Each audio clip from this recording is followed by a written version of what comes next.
자, 지금 뭐 많은 이제 부동산 전문가들의 지금 뭐 전망이라 그럴까요? 이런 것도 지금 엇갈리고 있습니다. 그러니까 어떻게 바라보느냐에 따라서 지금 하락장이 이제 막 시작이 됐다. 이렇게 이제 보는 시각들도 있겠고, 또 많은 분들은 아니다.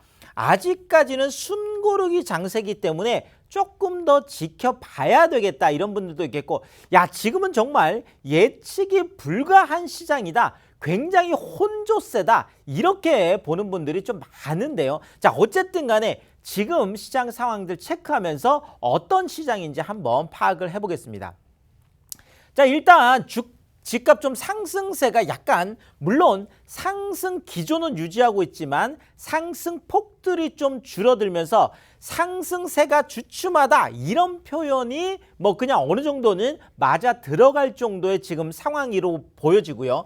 자, 그 다음에 대세 하락장이 왔다, 이렇게 이제 보는 분들이 무엇을 가지고 그럼 이렇게 얘기하느냐라고 봤을 때, 자, 일단은 단기 급등, 너무 짧은 시간에 많이 올랐다라는 거죠. 지금 뭐 그 서울의 평균 아파트 가격만 보더라도 작년 9월 봤을 때 평균 아파트 가격이 10억이 넘었다라고 해서 이제 깜짝 그때도 놀랐거든요. 야, 이제 평균 아파트가 10억이 넘었다. 자, 그런데 불과 1년 만에, 그렇죠, 지금 평균 아파트 가격이 무려 12억을 넘어섰습니다. 자, 이러다 보니까 지금 올라도 너무 올라, 평균 가격이 이렇게 많이 올랐으니까. 그래서 지금 너무 짧은 시간에 많이 올라서 너무 피로하다. 그렇죠. 그걸 계속 따라가려다 보니까 지금 너무 올랐다는 이런 피로감, 이런 것들이 있고, 자, 지금 그렇죠. 계속 전방위적으로, 그러니까 주택담보대출뿐만 아니라 신용대출까지도 지금 엄청나게 지금 정부가, 금융권이 조이고 있다 보니까, 그렇죠, 이런 대출 규제들, 그러니까 급등에 대한 피로감에다가 전방위 대출 규제에다가 그 다음에 또 금리 인상에 대한 가능성들, 이런 것들이 계속 합쳐지다 보니까, 자, 이제는 정말 더 올라갈 수가 없다. 그렇죠? 하락장이 올 것이다. 이렇게 이제 보는 거고요. 자, 또 하나의 시각은 바로 이런 시각이죠. 그렇죠. 살 사람 이제 다 샀다. 물론 여기에 대해서 반론을 하는 분들은 아니다, 아직도 살만한 사람들은 또 살 거다라고 하지만, 지금 하락 쪽에서 보는 분들은 살 사람은 이미 다 샀기 때문에 더 이상, 그렇죠, 이 매수, 그렇죠, 매수 세력이 결국은 매도인들이 내가 매물을 내놔도 지금까지는 매수 세력이 그것을 대부분 다 받아줬기 때문에 계속 고공행진을 할 수 있었거든요. 자, 그런데 이제는 더 이상 받쳐줄 매수 세력이 없을 가능성이 높다. 이렇게 이제 보는 거고요. 자, 또 하나는요, 바로 이런 시각인데요.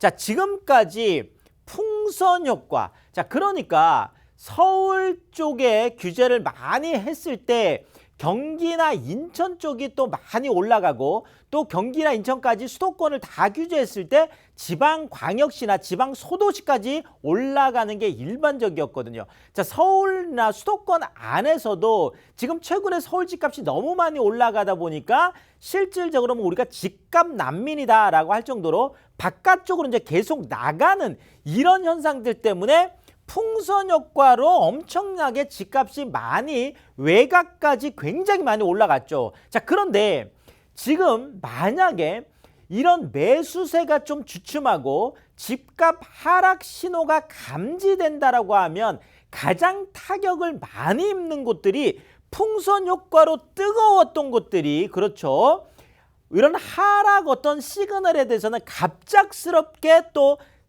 이렇게 식어버리는, 꽁꽁 얼어버리는 이런 게 일반적이거든요. 자, 그래서 풍선 효과로 뜨거웠던 곳들이 집값 하락기에 매도세가, 자, 이제 그러면 빨리, 그렇죠, 팔고 나가야 되겠다, 이러면서 좀 매도 행렬이 이어질 가능성이 높다라는 거죠. 자, 결국은 이런 하락과 물량을 쏟아내는 지역들이 계속 확대된다라면 많은 또 매도인들이 그렇죠. 집을 가진 분들이 심리적으로 불안하기 때문에 또 집을 내놓을 가능성들이 있고 그렇다라 보면 매물이 쌓이고 그러면 또 집값이 하락할 가능성이 있다. 이런 어떤 측면에서 바라보는 거다. 이렇게 볼 수 있겠습니다. 자, 그리고 이제 또 하나가 지금 이 줄다리기. 자, 어쨌든 간에 매도인과 매수인들이 계속 뭐 시장이라는 건 늘 줄다리기를 하는 거죠. 자, 근데 이제 줄다리기에 지쳤다. 자, 어쨌든 매수인들이 이제 대출 규제까지 하다 보니까 너무 지쳐서 매도인들이 매물을 내놔도 계속 매물이 쌓이고 일부에서는 견눈질 다른 쪽으로 간다라는 거죠. 자, 좁혀지지 않는 매도와 매수의 호가 갭. 야, 지금 매도인들은 어차피 내가 급할 게 없으니까 소위 말하는 배짱 호가다 이렇게 얘기를 하죠.